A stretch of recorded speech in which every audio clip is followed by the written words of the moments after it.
Hello friends, आज हम आपके साथ हिंदी ग्रामर के 20 इंपॉर्टेंट क्वेश्चन डिस्कस करेंगे जो सभी एग्जाम्स के लिए बहुत महत्वपूर्ण है। आपका पहला प्रश्न है, निम्नलिखित में से कौन सी भाववाचक संज्ञा है?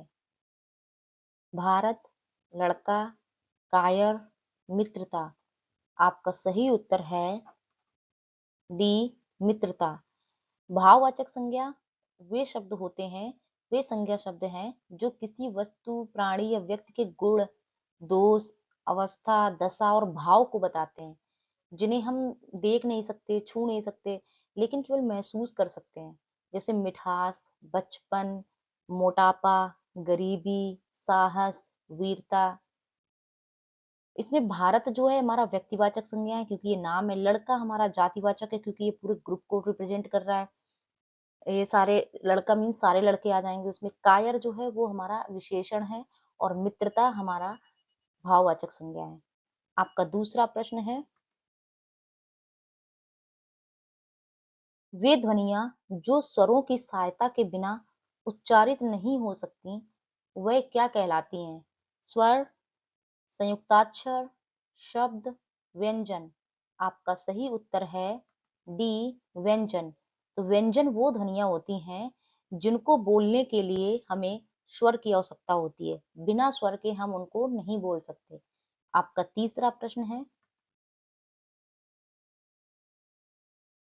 जिस शब्द का कोई सार्थक खंड हो सके उन्हें क्या कहते हैं? योग रूढ़, मिश्रित, यौगिक, रूढ़। आपका सही उत्तर है सी, यौगिक। तो जिन ऐसे शब्द जिनका हम खंड कर दें तब भी उनका मीनिंग निकले, तो वो हमारे होते हैं यौगिक। आपका चौथा प्रश्न है, संयुक्त को छोड़कर हिंदी में मूल वर्णों की संख्या है 27, 39, 44, 54। आपका सही उत्तर है सी, 44। संयुक्त वर्ण वे वर्ण होते हैं जो दो या दो से अधिक वर्णों के मिलने से बनते हैं। ये चार होते हैं, छ, त्र, ज्ञ एंड श्रा।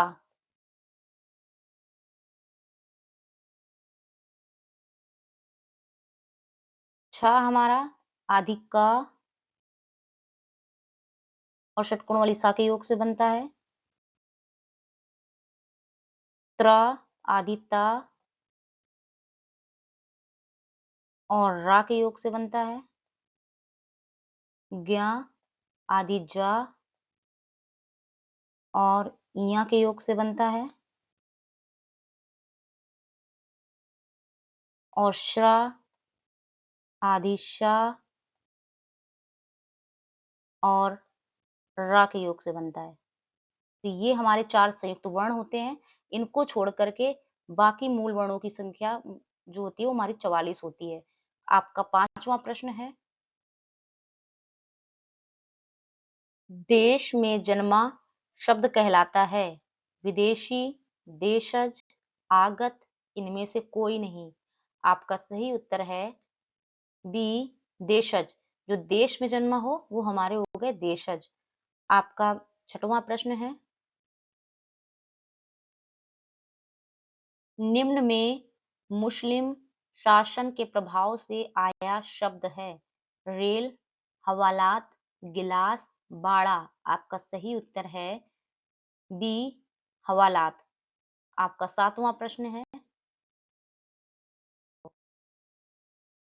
किस कारक में से विभक्ति का प्रयोग साधन के अर्थ में होता है? कर्ता, अपादान, संप्रदान, करण। आपका सही उत्तर है डी, करण। कर्ता ने कर्म को करण से, जैसे राम चाकू से आम काट रहा है, तो चाकू क्या हो गई? हमारी साधन हो गई। तो से विभक्ति का यूज जो होता है वो हमारे करण कारक में यूज होता है एज ए साधन के रूप में। आपका आठवां प्रश्न है, माया दीपक नर पतंग भ्रमि भ्रमि इवै पड़त में अलंकार है उपमा, यमक, रूपक, श्लेष। आपका सही उत्तर है सी, रूपक।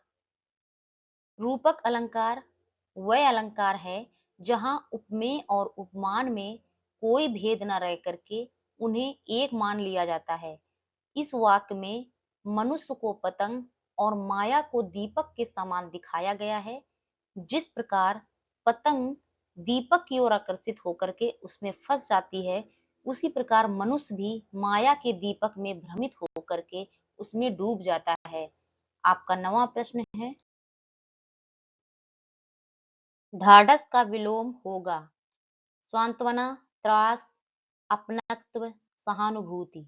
आपका सही उत्तर है बी, त्रास। आपका 10वां प्रश्न है, किस शब्द में यण संधि है? राजेश, अत्याचार, सूर्योदय, राकेश। आपका सही उत्तर है बी, अत्याचार। अत्याचार का संधि विच्छेद है अति प्लस आचार।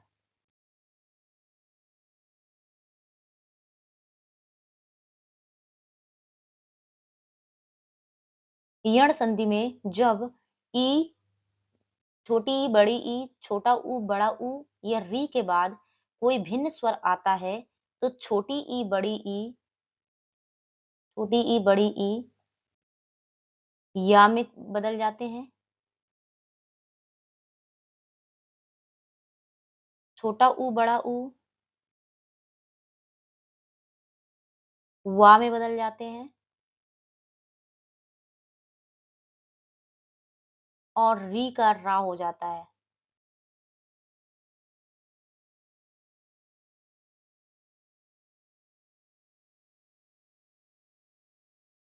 इसी प्रकार यहाँ पे अति में, यहाँ पे ई के बाद यहाँ पे आ भिन्न स्वर आ गया तो ये हमारा या में बदल गया, तो ये हो गया अत्याचार। आपका 11वां प्रश्न है, जिन ध्वनियों की गणना ना स्वर में की जाती है और ना व्यंजन में, उसे क्या कहते हैं? आगत, ऊष्म, अंतःस्थ, आयोगवा। आपका सही उत्तर है डी, आयोगवा। आयोगवा अंक और आहा जो होते हैं वो हमारे आयोगवा होते हैं और इनकी तुलना ना स्वर में होती है और ना ही व्यंजन में। आपका 12वां प्रश्न है, पढ़ाकू में कौन सा प्रत्यय प्रयुक्त है?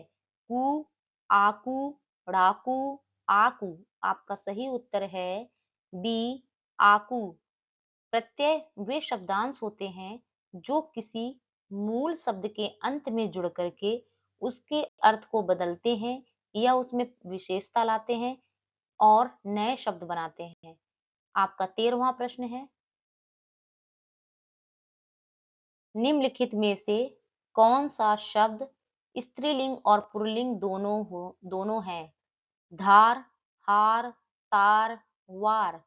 आपका सही उत्तर है बी, हार। पुल्लिंग वे संज्ञा के जिस रूप से पुरुष या नर जाति का बोध होता है उसे पुल्लिंग कहते हैं।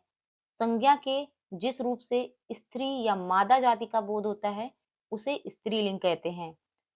हार जो होता है वो हमारा स्त्रीलिंग और पुल्लिंग दोनों में प्रयोग होता है। आपका 14वां प्रश्न है, अकाल का पर्यायवाची है? दुर्भिक्ष, अपरिहार, अंधियारा, अछत। आपका सही उत्तर है डी, दुर्भिक्ष। आपका 15वां प्रश्न है, तीन लोक से मथुरा न्यारी का सही अर्थ है? बहुत सुंदर, दूर की वस्तु, सुंदर लगना, जरूरत से ज्यादा बड़ाई करना, कृष्ण भक्त। आपका सही उत्तर है सी, जरूरत से ज्यादा बड़ाई करना। आपका 16वां प्रश्न है,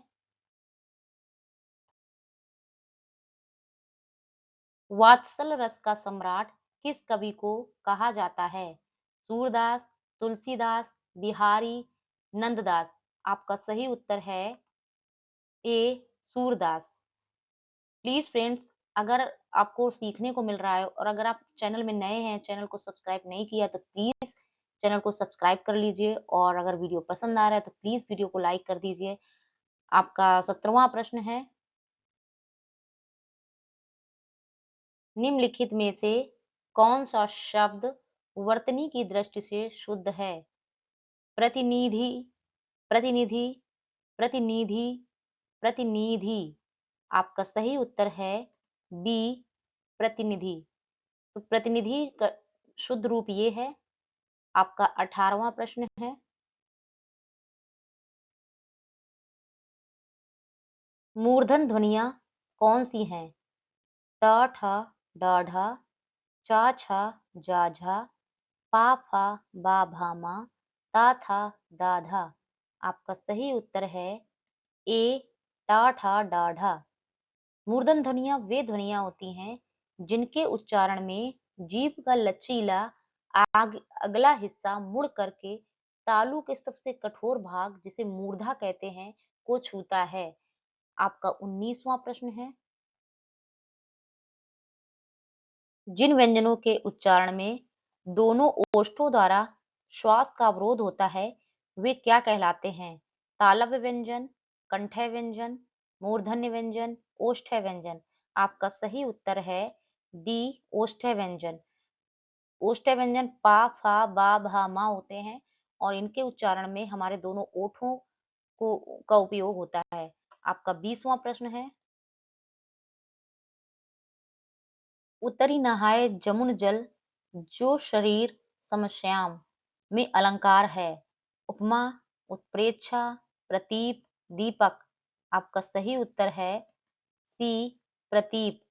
प्रतीप अलंकार में उपमा का उल्टा कर दिया जाता है, जहां उपमेय को उपमान के बराबर या उससे श्रेष्ठ बताया जाता है।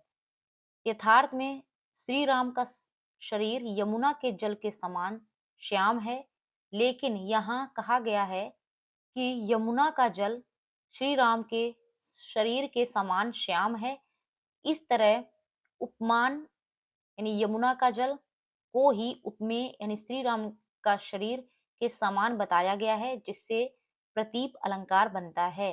प्लीज फ्रेंड्स, अगर आपको वीडियो पसंद आया है और आपको कुछ सीखने को मिला है और चैनल में नए हैं तो प्लीज चैनल को सब्सक्राइब कर लीजिए और अगर वीडियो पसंद आया तो वीडियो को लाइक कर दीजिए और कमेंट बॉक्स में कमेंट करके हमें जरूर बताइए कि आपको वीडियो कैसा लगा। Thank you.